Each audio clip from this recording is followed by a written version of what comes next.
in, and wow, what an introduction. I'm not a big shot or anything of that sort.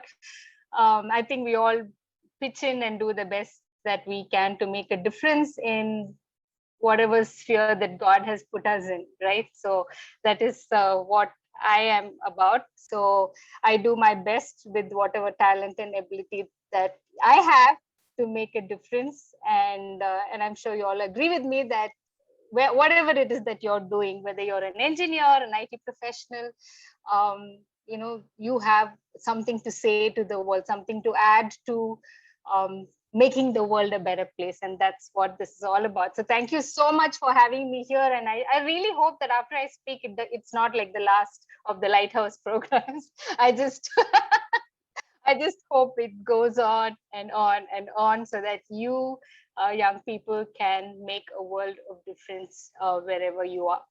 All right, so Jobin gave me a whole plate full of things to talk about. Of course, the big banner is self-esteem and confidence. And I agree to speak because this is something that I'm passionate about. And as I said, it's taken me a journey to get to where I am today. And I'm just going to share with you, to some of you, it may not be news, maybe something that you already know, but this is about sharing what's in my heart for you. And I just hope that um, it makes a difference in any small way. I hope I can add to that. So let me just go to my screen. Let me just share it. I hope you all can see my screen. So that's what we're going to be talking about today, the confidence code. And I don't think I have to really try hard to explain the word code to this generation. The word code is not alien to us. It is basically a system or an underlying structure or symbols and figures that are put together to make something look the way it should. And for today's purpose, we're going to use the word code to mean or represent how life is programmed and what we see as the output, what we perceive, what we feel, what we accept, or even what we struggle to understand. And that's the space we're going to be at this evening. And we're going to understand in those terms what confidence is about and how can we grow in our confidence as individuals, how can we grow in our self-esteem, how can we live life to our fullest potential. So that's what this evening is going to be about. And I just want to say that I'm not going to blame any of you if you're here this evening and you feel like that your life has been programmed rather unfairly. And you may have seen great that we played a game about movies. I'm sure you have all seen movies or read stories of people acting like someone that they really are not, right? So and very often it's because they're ashamed to reveal their true identity, or they seem confident when they are someone else. Movies like The Maid, or even our superhero movies like Batman or Spider-Man, or if you've seen the movie The Mask by Jim Carrey, there is this secret urge in us to be someone other than who we truly are. We struggle to accept ourselves with the looks we've been given, the abilities and talents we've been given, or it could even be our social standing. It could be our gender. Oh, I'm a girl. I have so many restrictions. I wish I was a boy. So many of these, that I pointed out to you are given identities. And when I say given identities, they are identities we did not have any choice over. They were given to us. And we tell ourselves often, life is unfair. If only I had that, I will be confident. If only I had this, I will feel less insecure. And we attach our confidence and insecurity to what we haven't been given, or we feel we've been given unfairly. We feel some are, kind of advantaged, and I am so, disadvantaged. I don't have this when compared with someone else. And we believe that the other person is confident because of what they have. And if I had that, I will be more confident. And we are preoccupied with these thoughts on a daily basis. And especially for you young people who are struggling still to find who you are, to find your place. Who am I really? What am I capable of? Am I really worth it? Does anyone really think I'm valuable? You know, I just wanted to say, like, take heart, because you are not alone in asking these questions about yourself. Why am I not so confident? The fact of the matter is, everyone around the world, we're all still seeking, we're all still searching. And yes, of course, if you're young, the younger you are, the more you're searching. And the older you are, the fewer answers you have. That's how it goes. So what is the answer? How can I be more confident? How can I feel more secure about myself? The answer obviously is not simple. Uh, I can say for sure we can't kind of understand everything about life, but we can understand some things about life, and we're going to focus on that. So before we get to the confidence code, I just want to take a little time with us to understand the confusion code, right? What is the confusion code? The confusion code is basically a belief system that shapes a mindset and a worldview that keeps you down, feeling you're not worth it, life is not worth it, I just exist because I happen to be here. And you probably, process life like this. Look at my skin color. I'm being laughed at all the time, or I'm being bullied all the time.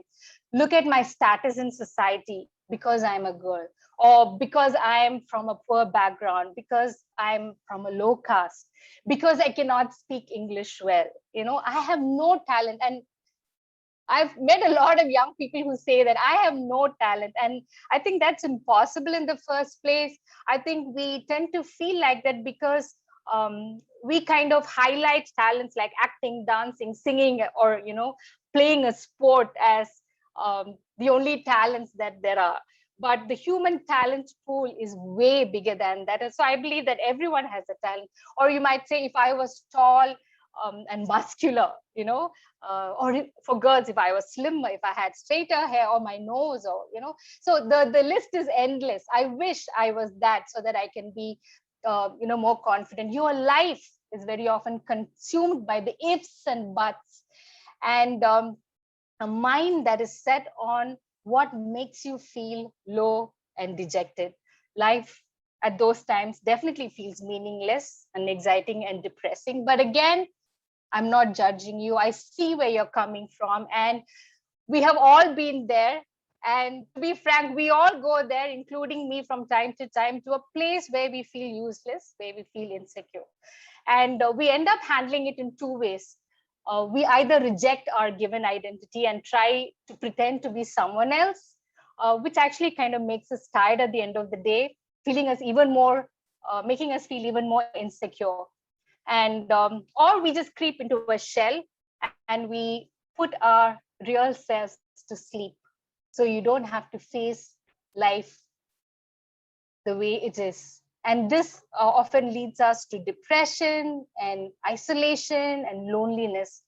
And it is not uncommon to hear the word or the feeling of dystopia today. You might have heard it all over the place. Dystopia is basically a feeling where you're being absorbed by the fact that everything around you is dark, everything around you is unjust. What is life? There's darkness everywhere around you. And is life worth living? When I was young, the question that we often asked was, am I worth it? But the question has kind of become a little different in this generation. We not only question whether my life is worth it, we question if life itself is worth it. Why is there life? Why did God create me? Look at all the mess. Why is there a world where every climate change, everything is going down the drain?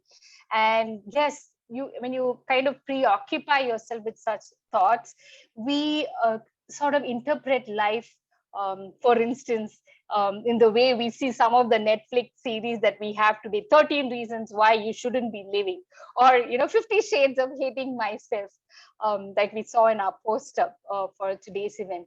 And we wake up every day, we stand up in front of the mirror, and you say, Chitu, I hate you. And based on that understanding, just imagine you look at yourself in the mirror and you hate yourself. And based on that understanding, you plan your day. You make your choices through the day. We start with the assumption that I am a failure. I'm not good enough. I'm not good looking enough. And how on earth can I display confidence?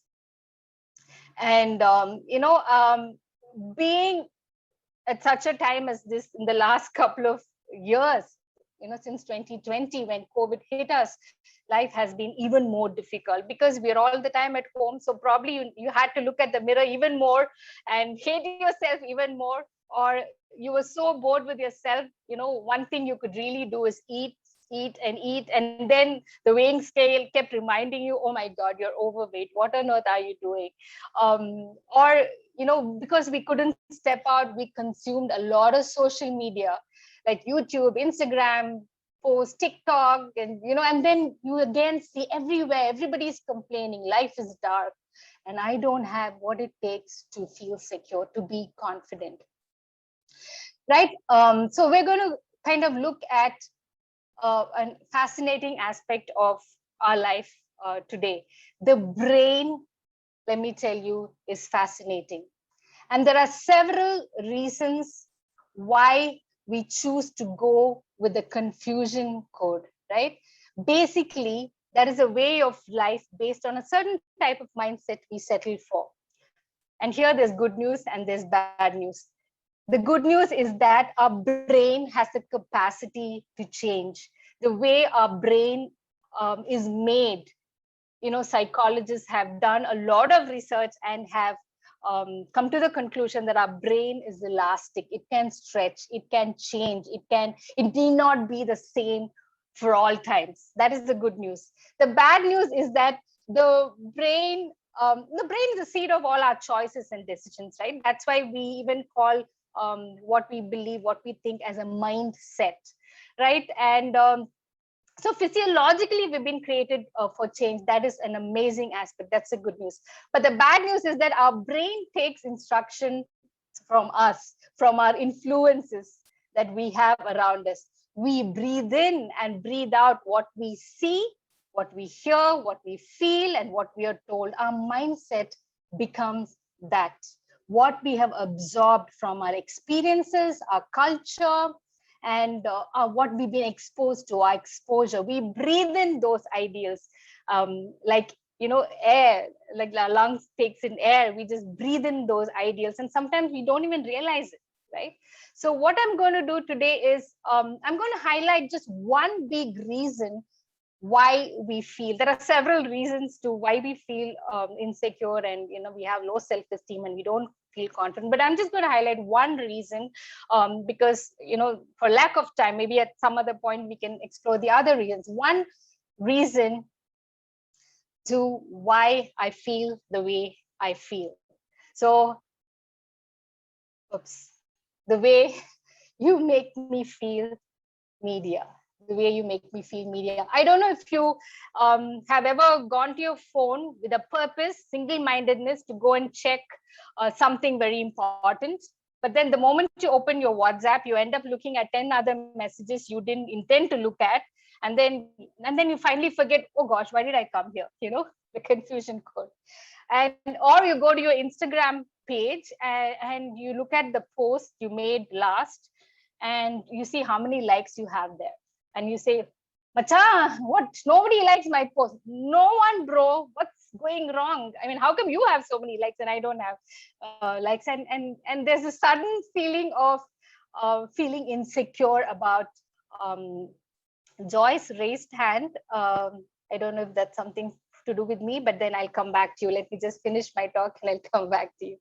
Okay, so yeah, the likes, we base our worth on the likes on our Instagram posts. And then there is the profile picture confusion. You post what you pasted on your face, something that really isn't you. So when you look at someone's profile pic, you wonder whether this is their real self or the real self, right? So so this is the kind of dilemma, the confusion that we are into, where we're struggling to accept who we are, right? And I don't know if all of you have watched this documentary on Netflix called The Social Dilemma. If not, I urge you to watch it, where the makers and maintainers of our social media pages warn us about how social media controls us beyond what we can think or imagine.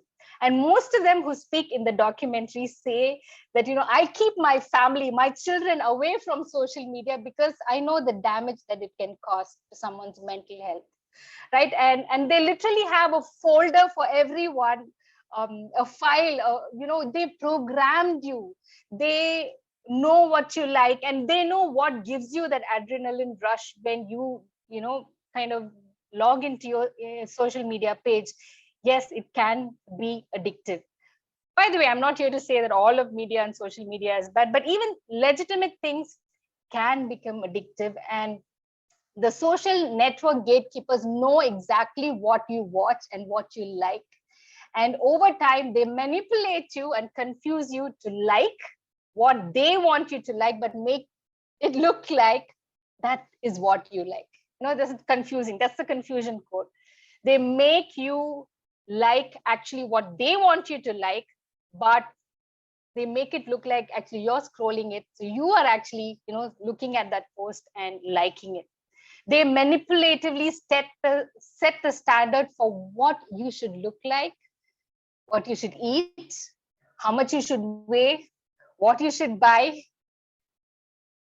And when you look at some of these ads or promotions, they also dictate what you should believe. They're actually selling you an idea.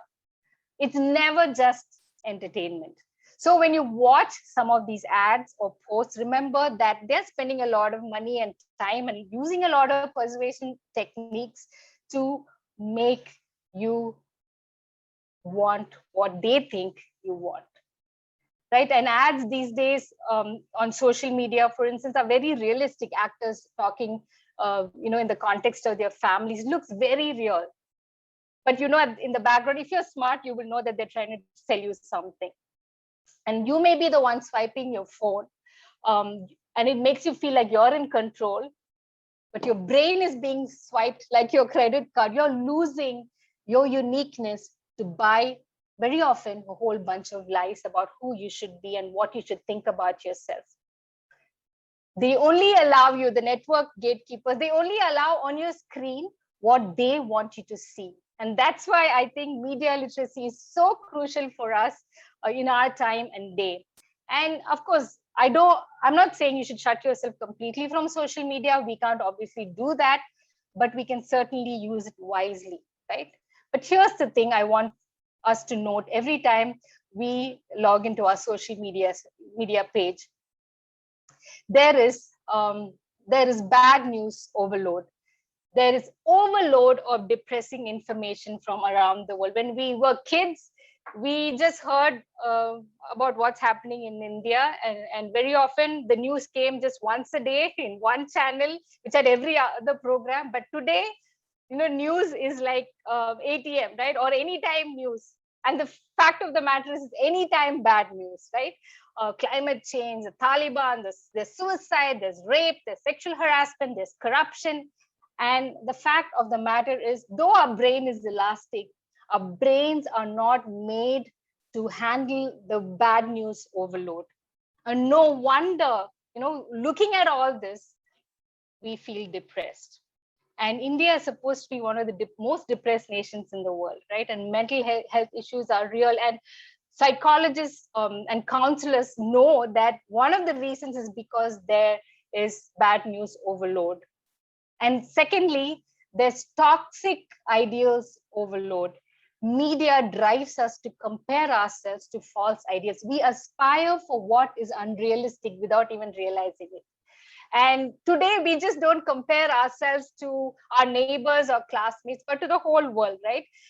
It's not just about the style of Rajinikanth or dancing or falling in love the way Shah Rukh Khan does, but we all also know Brad Pitt and Angelina Jolie, and we want to aspire to be like them, right? So there's so much pressure. And if you notice carefully, media showcases predominantly a certain type of looks, certain type of lifestyle, and only a certain type of talent is showcased. And it is believed that only 20% of the world is seen in media, 20% that are rich and highly influential, that are successful in some way, are what we see on social media very often. And so what happens is then we're literally put into a box, and if we don't belong in that box, we feel like we don't fit in. Right? So it is a manipulation with faulty, incomplete representation of what you should look like, how you should feel, what you should have. So obviously, when you don't match, you don't feel confident about yourself. You don't see the diversity of skin shades or body shapes or cultures so much on social media. It is changing now slowly. And that is one of the things that we do through campaigns like, our campaign like Dark is Beautiful, where we're kind of fighting for, the right to be represented. Every skin color needs to be represented. It is changing though, but the utopic, the opposite of dystopic, the utopic ideals portrayed on the screen are setting our aspirations to what is unrealistic and what is not uniquely you. And so you're sitting on your couch, trying to process what life is based on and how you can build your confidence. And every time you see a picture or an ad, you think, I'm no good. I'm not good enough. And that can be quite damaging. Your brain is taking in toxic beliefs and unrealistic ideals like toxic air. You may say, like, I'm smart. Oh, come on, this doesn't affect me. This is for school children. I'm strong, but if I say the line, for instance, you are worth it, your mind will immediately run to L'Oreal, you're worth it, right? You're not thinking of, oh, where did she get the line from? You think I got it from L'Oreal, the brand. Or for instance, I may be reading a devotional book, in my prayer time, wherever, and then let's say, oh, wow, this looks great and God is fair and lovely. So if I say that, you will assume that I stole the title from a popular brand that should not exist in the first place. So media and advertising influences us beyond our control, and we very often are not aware of it. And again, look at the world of selfies. We need to take, a selfie every day. That's how life goes, right? We are made to believe also that we can look however we want to look by using the umpteen number of apps and photoshopping tools that can transform how we look. And what happens at the end of the day when the lights are off? We look at our real selves and we are so disappointed. We're unable to cope with the reality of who we really are versus what we see in front of our phone cameras that, can be photoshopped and made to look like who we think we should be. And we forget also the models we see on the screen are also photoshopped. The camera never lies, is an old saying, but nowadays the camera does lie. Or maybe the camera actually doesn't lie, but we lie. We lie with the apps and the photoshopping tools that we have, and we lie to ourselves every day. This is how I look, but that's not how you look. And so if you're confused about your identity, or whether you're confident about your identity, it's entirely in your hand and what you choose to tell yourself every day. I don't know if you people know what this is. Does anyone know what this is? All right, let me tell you. This is the Iron Maiden. Okay, it is a medieval torture device where people used it to ensure that people who were put inside it died a slow and painful death. So the way it happened is, the perpetrator, the so-called perpetrators, were put inside the Iron Maiden, and as you can see, there are knives piercing through. And once the door is shut, you cannot sit, you cannot stand. At the same time, you're bleeding slowly. And it seems sometimes people take days to die. Okay, so it was a really gruesome way to die, this painful, slow death. And Naomi Wolf is the one who introduced this idea where when we try to match up how we look to or what we need to have, to what we see on our screens all the time, we are actually locking ourselves into the Iron Maiden. And we may be living on the outside, but deep within, Every time we see something that doesn't match up to what we think we should match up to, we are dying. We are disowning who we are, our original identity, and we're dying a slow and painful death. And this confusion code can sap the energy of you and break the person that you really are, right? If we begin to value ourselves based on our appearance or what we have, our accessories or our achievements and abilities, some of these are legitimate things. But if we base our identity solely on these things, we will end up being confused. So the answer is, how do we address this? And obviously, what did you subscribe to, right? What did you subscribe to? So before you believe this, before you check your posts on social media, before you assume this is what you're supposed to be like, just stop and think. The choice to subscribe is entirely in our hands, right? So what is the confidence code? The confidence code is basically programming our life for what it should be like, with a purpose, with a focus, by embracing everything that is given to us, even the so-called disadvantages, and to live life uniquely the way you are supposed to, because we're all unique, right? When we buy a bike or a car, is like, please read the manual before you assume the potential of the vehicle. Get to know yourself, your authentic self. And the confidence code is exactly the opposite of being locked in the Iron Maiden to subscribe to stereotype definitions of your looks or who you're supposed to be, or how you define success, what you need to have and what you need to do, and those sort of things.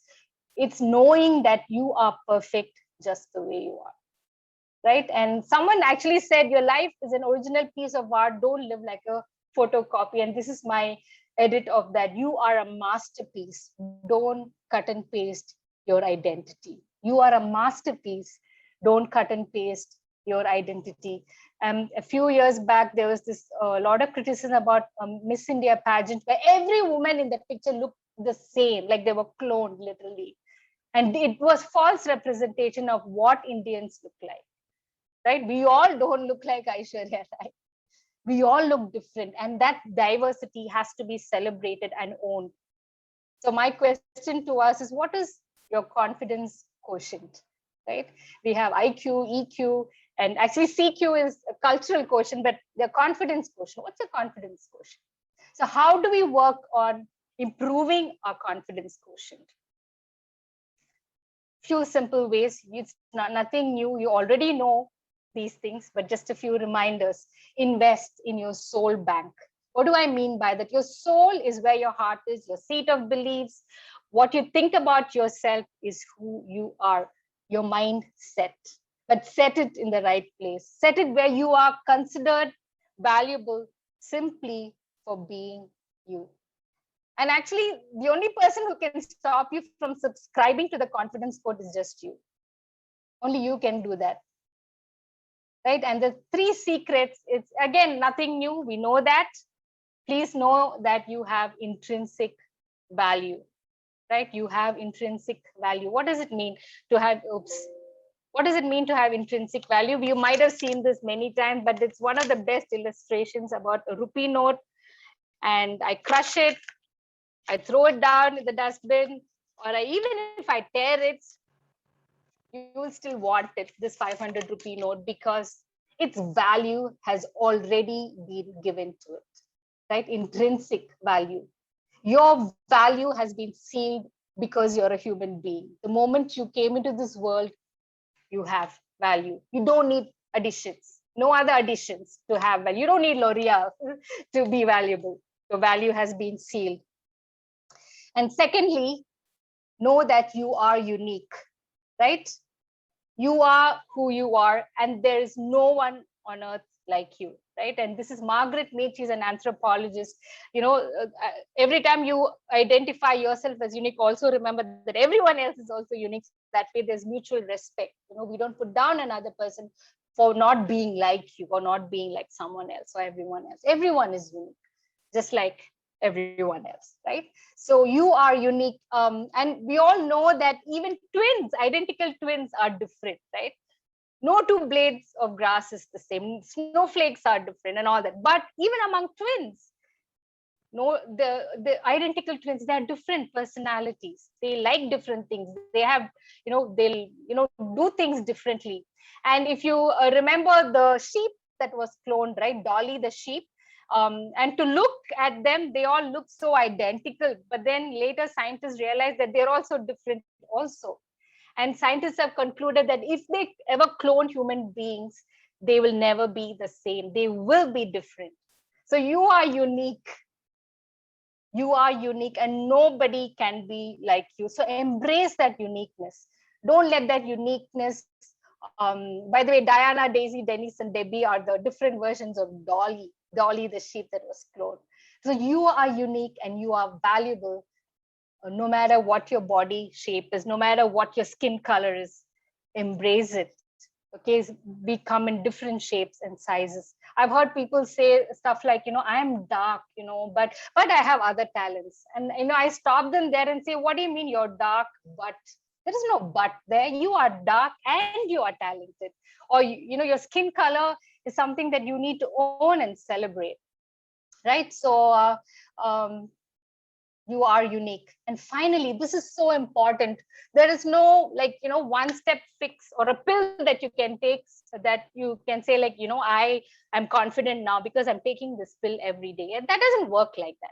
So it's important for us to keep on keeping on. It's lyrics of a song, obviously. I think several people have used this in writing songs, but keep on keeping on. What do I mean by that? Put your filters when you're looking at media messages on. Put your filters on. Keep garbage out. Anything that devalues you as a person is something you need to keep out and challenge and tell yourself, this is not something I'm going to buy, and it's not easy to constantly keep telling yourself, I have to be confident. I have to keep this garbage out.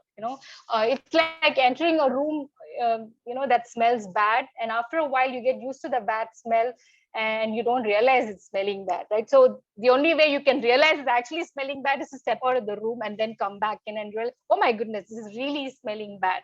So because our brain is programmed to think a certain way, to believe a certain type of stereotype is beautiful, to believe a certain type of success alone is success, it's sometimes challenging for us to stop and say, no, this is not right. But then you keep on keeping on. You keep on keeping on. You keep telling yourself, and your brain will change. You will change your mindset. Like you will keep reminding yourself about your true value. And you might say, how can I be confident? Today I feel so worthless, but keep on keeping on. Keep telling yourself. And as I said, our brains keep breathing, what we feed to it every day, and eventually the brain will change. I think somehow our lungs are a bit smarter than our brain. We breathe in, our lungs breathe in oxygen and lets out, they let out carbon dioxide and other toxic gases, whereas our brain, we have to stop it and say, this is not something I'm going to feed my brain with. I will only take what nourishes me. I will surround myself with people who believe in my value just the way I am. And it's going to take time.